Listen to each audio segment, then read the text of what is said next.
Okay, everybody, here we are, man. We're back again. We are hitting up side 2 of Unknown Pleasures. Unknown Pleasures is an album by Joy Division.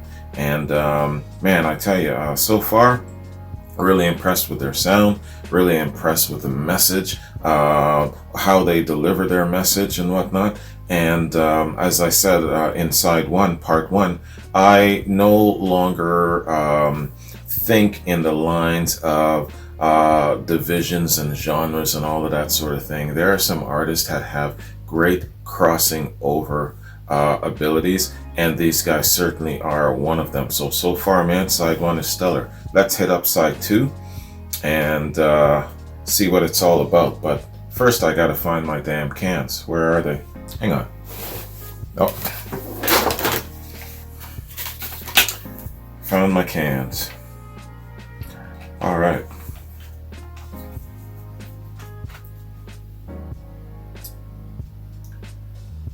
Joy Division, Unknown Pleasures, Side 2. Let's get it.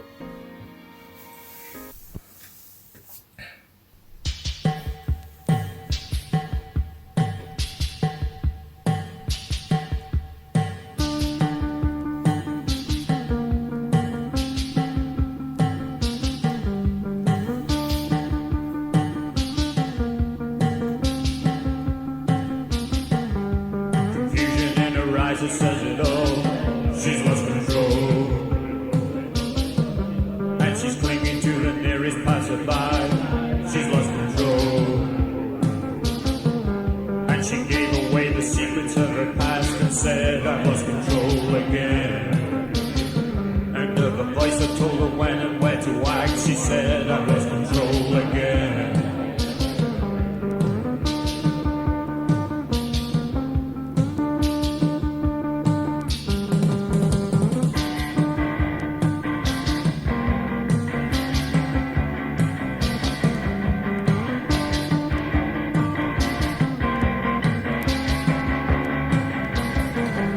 She turned around and took me by the hand and said, I've lost control again. And how I'll never know just why or understand. She said, I've lost control again. And she screamed out, kicking on her side, and said, I've lost control again. And she upon the floor, I thought she died. She said, I've lost control. She's lost control again. She's lost control. She's lost control again. She's lost control.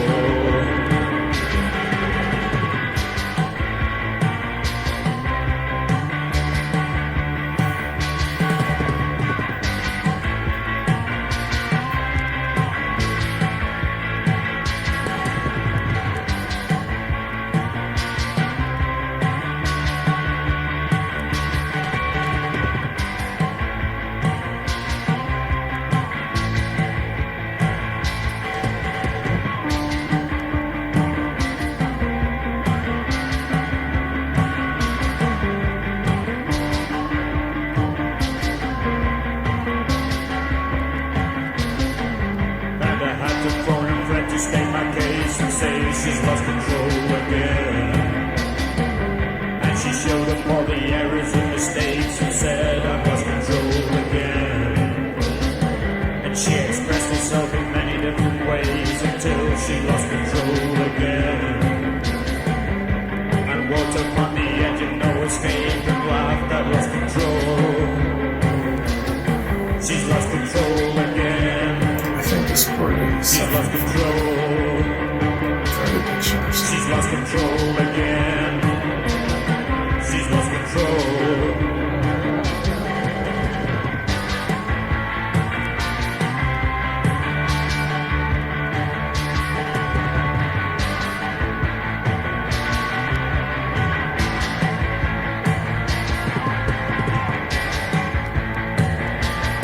She isn't that far gone. She knows her situation and she's pleading for help, looking for help.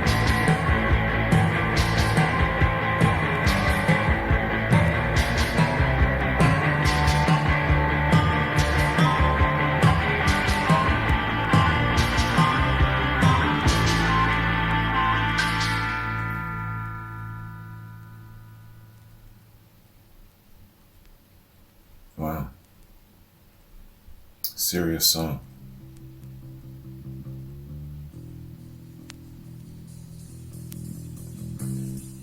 Poor lady.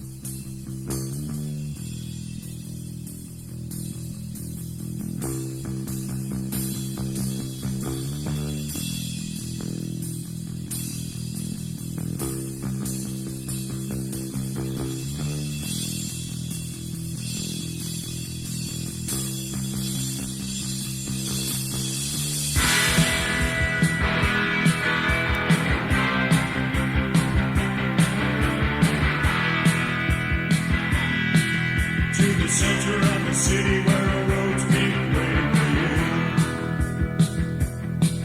To the depths of the ocean where a hope sank searching for you. I was moving through the silence with a motion waiting for you. In a room with a window in the corner, I found truth.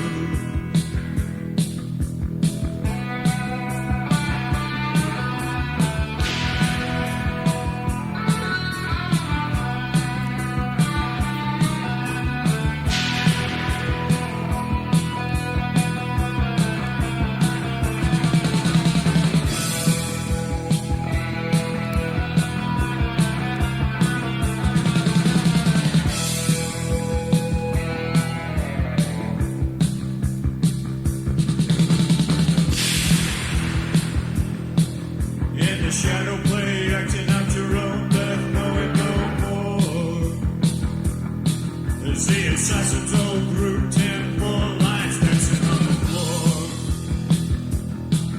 And with cold steel odor around their bodies, made a move to command. And I can only stare at this belief as it drives me mad.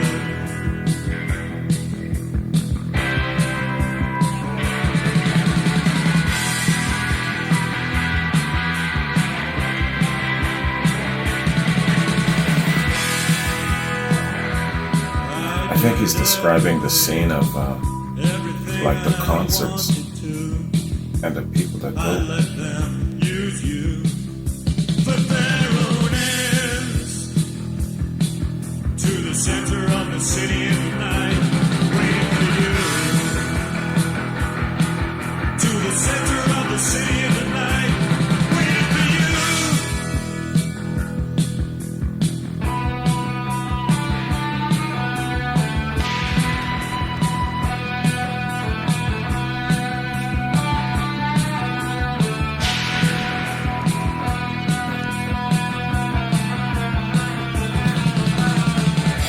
Yeah, he's not singing about a lady, he's singing about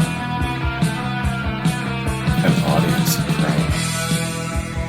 Probably being shooting a concert. And the types of people that come. And maybe he's experiencing stage fright.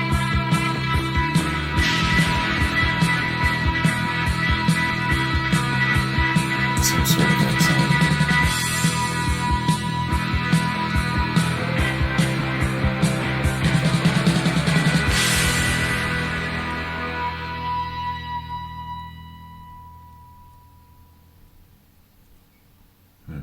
Interesting song. I need a few more listens to catch it all.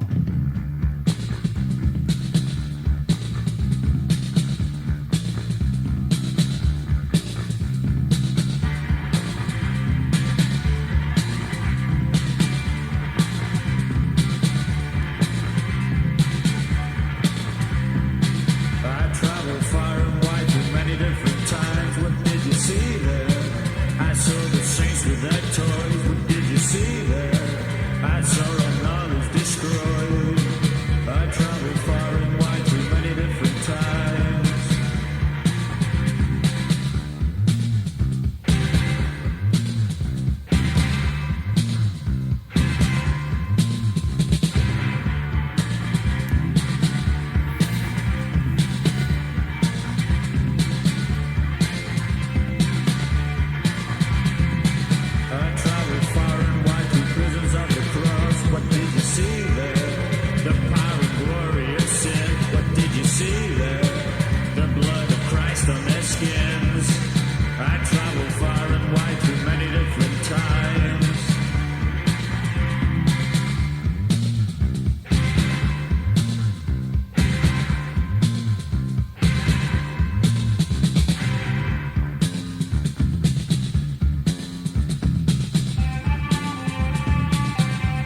really screwed us to shit.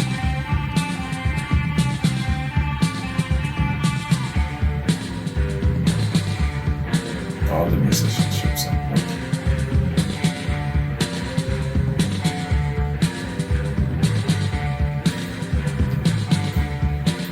It's going back and forth.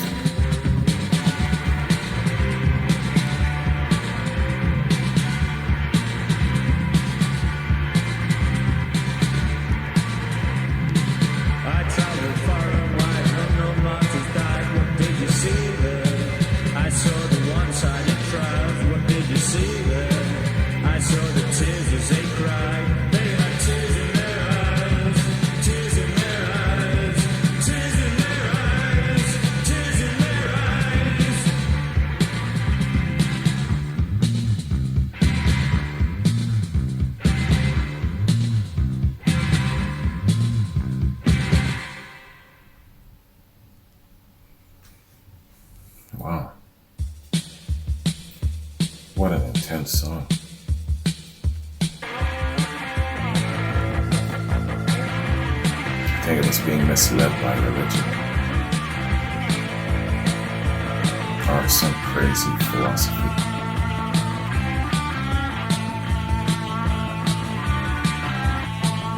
These guys were young, writing about stuff like this back then.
Short but sweet. That was a good song. I think he's lost. Lost or somewhere where he shouldn't be. In dangerous places.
all the time. We just pass the time. Me in my own world. Yeah, you there beside. The gaps so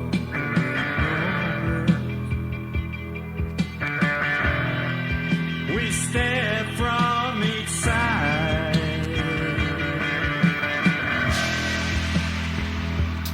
We were strangers way too long.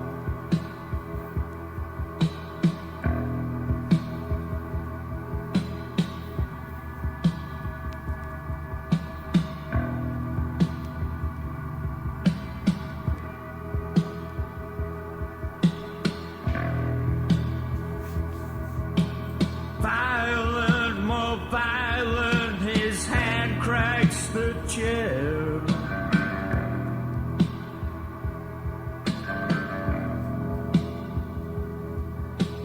Moves on reaction, then slumps in despair.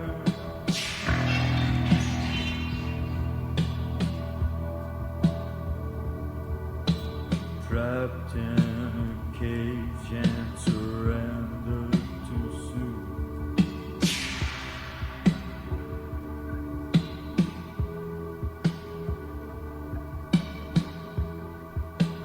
Me in my own world.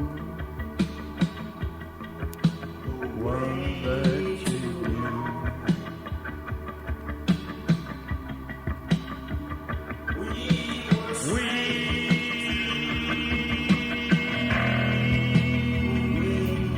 we're strangers.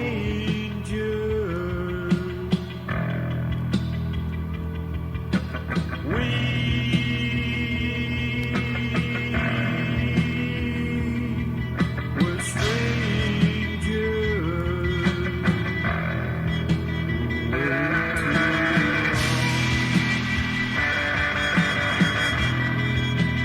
Way too long.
Okay.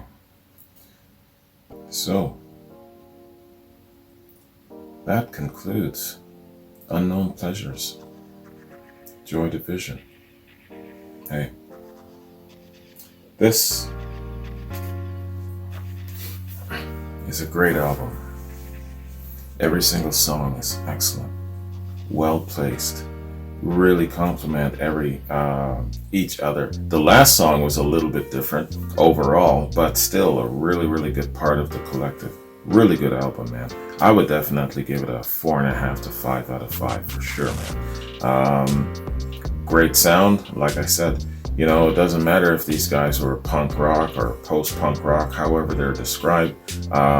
Good music is good music, man. You know, music is chicken soup for the soul, and it, to a great extent, doesn't matter what the genre specific is. You can find joy, you can find a connection in music, regardless of the genre. You know what I'm saying? In most cases, there are some songs that are just way out, some genres that are just, should not be even ventured into. I have an open mind to a certain limit. You try to force death metal down my face or gangster rap, I'm gonna throw it right back at you. But yeah, everything else pretty much is open, and I try to keep an open mind with everything, and I've been rewarded. Look, this is great. If I had a closed mind, I would never have given this album a chance, and I would have been the loser. So fantastic, man. Let's call this the end of side 2, and then let's now go into the review section. Point break for me in case I have to break this up into 3 videos. Good album. Really good album. So, first a little bit about Joy Division, and then the album. Joy Division. Joy Division were an English rock band formed in Salford in '76. The group consisted of vocalist Ian Curtis, guitarist, keyboardist Bernard Sumner, bassist Peter Hook, and drummer Stephen Morris. Sumner and Hook formed the band after attending a Sex Pistols concert. While Joy Division's first recordings were heavily influenced by early punk, they soon developed a sound and style that made them one of the pioneers of the post-punk movement. Their self-realized 1978 debut EP, An Ideal for Living, drew the attention of the Manchester television personality Tony Wilson, who signed them to his independent label Factory Records. Their debut album, Unknown Pleasures, recorded with producer Martin Hannett, was released in '79. Curtis suffered from personal problems, including a failing marriage, depression, and epilepsy. As the band's popularity grew, Curtis's condition made it increasingly difficult for him to perform. He occasionally experienced seizures on stage. Okay. He died by... Oh, that's what this is about. That song, She's Lost Control. It wasn't about a drug addiction. She had epilepsy. Sorry, I'm just getting a brainwave here going back to one of the songs. Where the hell was I?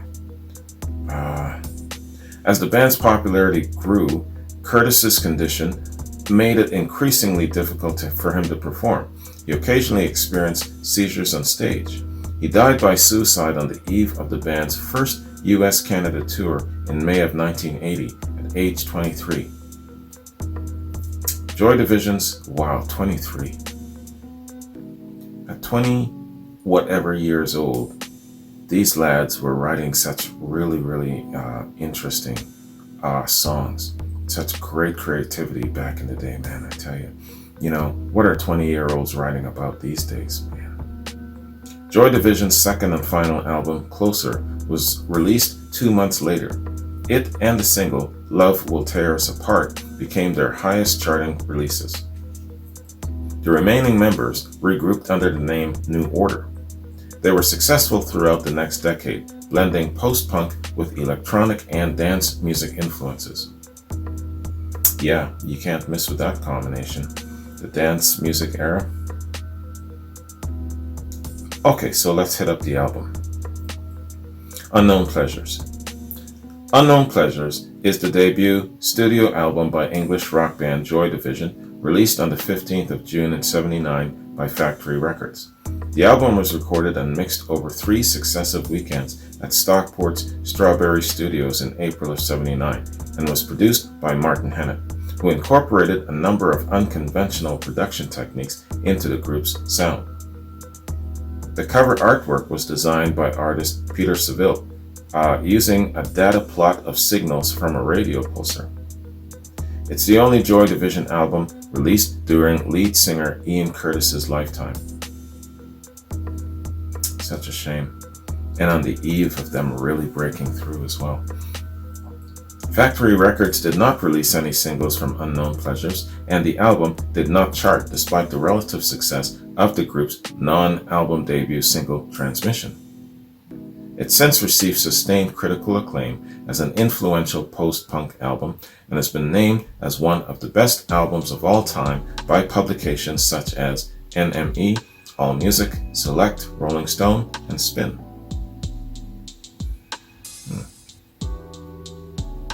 There's a lot stuff of these guys here. Let's skip down. Iconic status. The cover image became strongly associated with the band's fans at goth gatherings later in the 80s, after Joy Division's surviving members had become New Order. In the 21st century, it started to become an iconic image outside Joy Division fandom.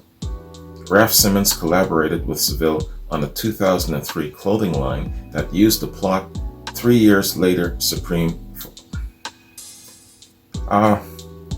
I don't understand this sentence. I'll try and get through it. Raf Simons collaborated with Seville on a 2003 clothing line that used the plot 3 years later Supreme followed suit. The cover of Vince Staples' 2015 album Summertime '06 is based on the Unknown Pleasures image. In 2012, the Disney Corporation used the cover image for a t-shirt with Mickey Mouse, which was taken as a joke but not meant as one. Seville explains the image's adaptability as a result of it being cool in all of the meanings, from cool to cold. Yo, man. Critics got a shit ton of... Wow. I can't read all of this, man. I'm gonna skip over contemporary reviews. There's way too many. Let's go down to Legacy. Check out the reviews from Legacy, Retrospective. Retrospective critical writing on the album has been virtually unanimous in its praise. In '94, John Savage described the music as a definitive Northern Gothic statement, guilt-ridden, romantic, claustrophobic. Analyzing Curtis's work, music journalist Richard Cook remarked in '83, "Sex has disappeared from these unknown pleasures. It's an aftermath of passion where everything's perhaps lost." Stuart McConney of Select deemed Unknown Pleasures music without a past or a future, but with the muscularity of all great rock, and one of the greatest first albums ever. I like that statement. The muscularity of all great rock. I'm gonna use that shit. Ned Reggett, reviewing the album for AllMusic, described Unknown Pleasures as all visceral, all emotional, all theatrical, all perfect, one of the best albums ever. AllMusic, shout out to AllMusic. Let's skip this. Skip that dude. Colin Larkin called the music distinctive and disturbing in his Encyclopedia of Popular Music in 2011, while highlighting She's Lost Control, where Curtis was at his most manically arresting. In relation to the remastered re-released album in 2007, the British music magazine NME described the album as simply one of the best records ever made and is still powerful enough to floor you 28 years on. In 2000, it was voted number 249 in Colin Larkin's all-time top 1,000 albums. Wow. So there you go, man. This is critical reception based on retrospective reviews. I don't know. I'm not going to go back and read into contemporary reviews because, I find that contemporary reviews, it doesn't seem to be the most accurate. You know what I mean? More of the retrospective kind of seems to be more seasoned and it lands more accurately. So, with I would be been here reading half the morning though. There is a lot to say. There's almost every single reviewer out there, every single critic out there had something to say. So, but this is what we're interested in, man, the legacy. Yeah, man, so that is my reaction and my review of this excellent album. Caden, thank you very much, man. Thanks for introducing me to something new. This is great. And like I said, I think that anyone from any background could sit and form an appreciation for this music. Punk rock, post-punk rock, whatever you want to call it, it has that crossing over appeal. And I really, really like artists that have that crossing over appeal. Yeah, I don't know anyone, for example, within my reach who doesn't like David Bowie, whether it's my so-called black friends, my so-called white friends, my friends in the middle, or whatever it is. He's an artist, as an example, that can appeal to anyone, his music, you know. I think that these guys have that kind of crossing over appeal as well, you know, given a chance. Just the title of punk or punk rock or whatever it is, it's enough to shun a lot of ignorant people away, but it's their loss, you know. Anyway, hey, that's my attitude, that's my opinion, and yeah, that's that. I'm just checking out my notes now. Yeah, Richard, Jerry, Joshua, Akachita got reactions loaded in the shoot coming up very quickly, and playing just a little bit of catch up here. I'm gonna pretty much on this platform in the next couple of days, I'm gonna focus on this platform a little bit and try and do a bunch of re-uploads. Why? Because recently I believe that the YouTube algorithm has shifted and changed a little bit. Let me explain. I would upload a video would get blocked, and that's the end of it. Now, I've learned over the last little while to leave that video and not just delete it, because, you know, I'd be like, damn, you know, and then I'd delete it. No, so I started to leave it up there. And you give that algorithm a little bit of time, sometimes it will unblock the video. I don't know why, I can't explain why to you.